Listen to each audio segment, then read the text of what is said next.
Vanakkam and Om Namah Shivaya.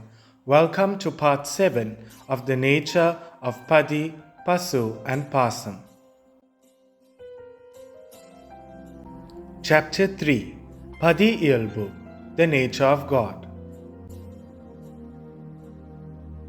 In Tamil, God is called Ire or Kadavul. Even though God is known as Sivam in Saivaism, he is called Padi in philosophical literature. Sivam means auspiciousness. Thus, God is an entity whose form is pure auspiciousness or divinity. This means he who is free from all evil or taints.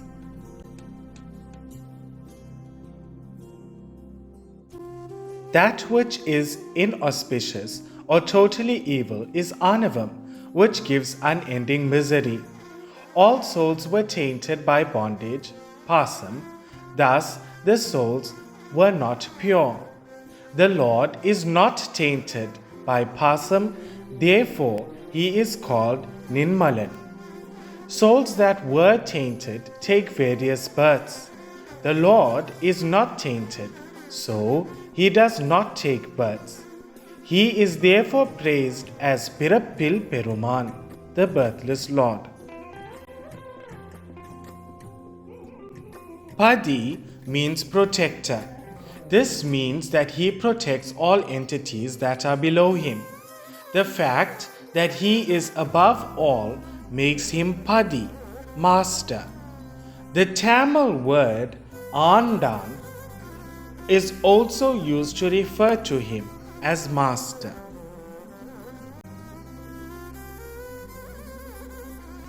Sirappu Ilakkanam, the 8 special natures of the Lord. Tan Vayattan Adal.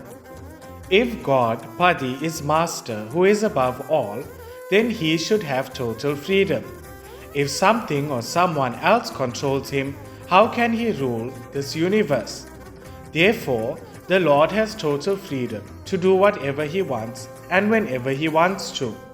This total freedom is called Yella Mudanmeyum Udaime in Tamil. The Lord is one and not many. Only one entity can have total freedom.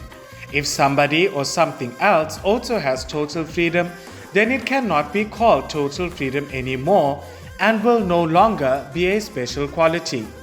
Therefore, only one entity can have a special nature. The Upanishads call this entity Yegam. God is therefore one and not many. If God is one, then there will be nothing else existing in this whole universe to compare to him. He is beyond comparison because there is nothing like him. Celestial beings are many. Even though God is one, some religious books speak about many gods, for example Kuberan, Varunan and others. What is the reason for people worshipping many gods? God is one, however, through his divine grace, certain souls have attained certain divine states. They are all souls and not God. The Lord gives souls different births according to their good and bad actions.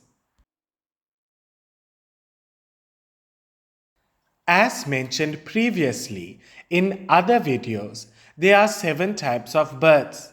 One of the 7 is called Devar, celestials. This birth is superior to all other births. However, souls that take birth are not God. In summary, God is one and celestial beings are many. Celestial beings take birth like all other souls and thereafter die. Annupacham and Sambupacham. The Lord comes in 2 forms to bestow divine grace upon the souls. They are Annupacham and Sambupacham. Annupacham is when the Lord performs an act indirectly through a soul. Sambupacham is when the Lord himself takes a form and performs an act directly. இயற்கை உணர்வினன் ஆதல். Natural intelligence.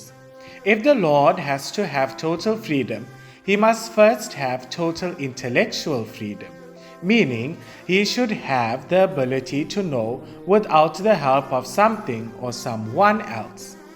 He should be able to know on his own. This is called natural intelligence or இயற்கை அறிவு. Since the Lord's intelligence functions on its own without the help of someone or something, it helps the intelligence of the soul to function, which needs the help of something else to function.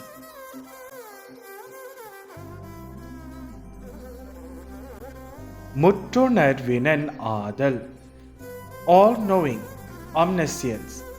The Lord's intelligence knows everything at any given time. This is called muttarivu. The intelligence of the soul can only know one thing at a time. This is called suttarivu. The Lord's intelligence is therefore called perarivu, limitless intelligence. The soul's intelligence is called sittarivu, limited intelligence. This means that the intelligence of the soul can grow and evolve, but the Lord knows all, thus it cannot grow. Hence, the Lord's intelligence remains changeless, whilst the soul's intelligence changes. அளவிலா ஆற்றல் உடையன் ஆதல். Limitless power, omnipotence. One's actions will be in accordance to one's intelligence. The Lord's intelligence is not limited. Therefore, his action, divine grace, is also not limited. He has the power to do anything at any time. This is called முடிவில் ஆற்றல். Thus, no power in the universe is as powerful as the Lord's divine grace.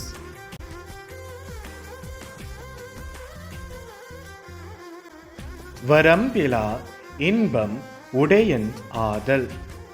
All blissful. Intelligence and power are the cause of bliss.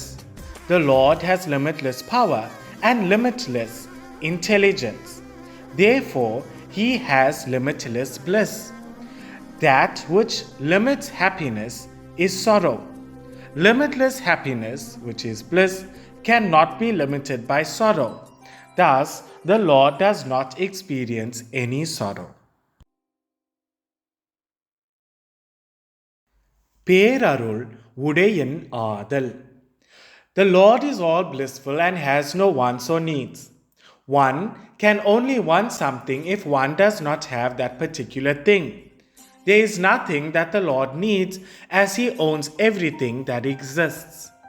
The nature of intelligence is to have mercy upon others and to treat others' sorrow or misery as one's own.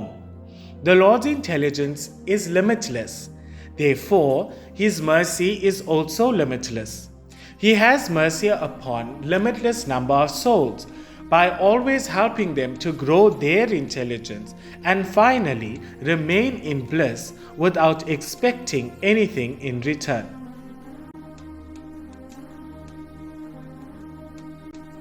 இயல்பாகவே பாசங்களின் நீங்குதல். Naturally untainted or unaffected by pasam. We learnt earlier that the Lord has total freedom. Therefore, he is also naturally unaffected or free from bondage. This makes him different from a soul which is naturally tainted.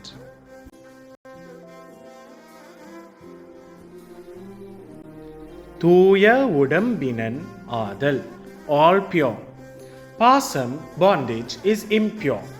The Lord is unaffected by pasam, which therefore makes him all pure. This concludes part 7. Thank you for watching. Mika Nandri, Vanakkam.